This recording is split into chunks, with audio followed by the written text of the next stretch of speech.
Hali gani mwanafamilia wa channel tupendwa hii hapa ya Kileo Media. Kama ndo mara yako ya kwanza, basi nikusihi usisahau kusubscribe, kulike, kushare pamoja na kucomment. Bwana Diamond Platnumz achukizwa na bibie Zuchu kwa hizi picha ambazo zinazoendelea huko mitandaoni, akiwemo bwana mkubwa Ommy Dimpoz pamoja na bibie Zuhura akipiga picha pamoja huku wakiwa wamekumbatiana. Kiukweli hili jambo limemuumiza sana bwana mkubwa Diamond Platnumz. Imefika kipindi mpaka ameamua kuweza kuzungumza, basi ujue ni namna gani ambavyo alivyoweza kukasirika, na kitu ambacho alichoweza kukisema ni kwamba kiukweli nachoshwa na hizi drama ambazo zinazoendelea, na pia kama kweli wewe ni mke wa mtu na unathamini wanawake wako, kwa nini unafanya haya yote kutaka kuniumiza?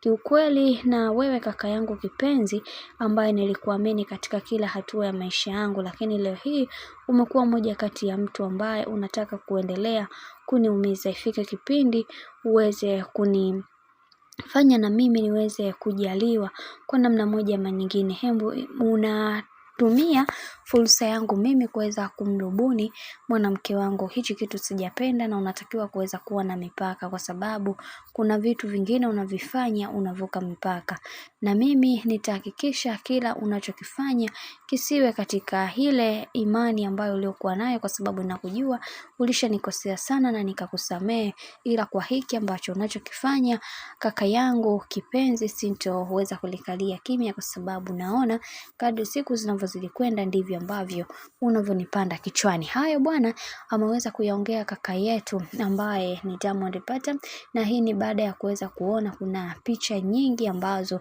zinazosambaa mitandaoni. Kiukweli kwa upande wake ameweza kukasirika sana, na kwa hiki ambacho alichoweza kukisema amemaanisha hahitaji kuweza kupata fursa yoyote ya kuweza kukutana na huyu mtu, kwa sababu alichokifanya ni kutaka kuweza kumuumiza, na yeye kwa upande wake hapendi kabisa kuweza kuona haya yote.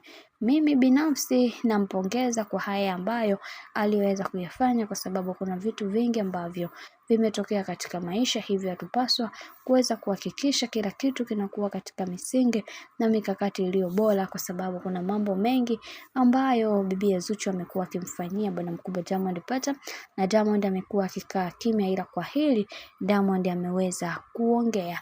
Bwana, mambo ni mengi sana kuhusiana na haya yote ambayo yanayoendelea kwa kipindi hiki. Mimi naomba nikusihi kitu kimoja, kama ndo mara ya kwanza, basi usisahau kusubscribe, kulike, kushare pamoja na kucomment, kwani ukifanya hivyo utakuwa umejiweka katika nafasi nzuri ya wewe kuweza kuenjoy na kufurahi pia katika channel tupendwa hii hapa ya Kileo Media.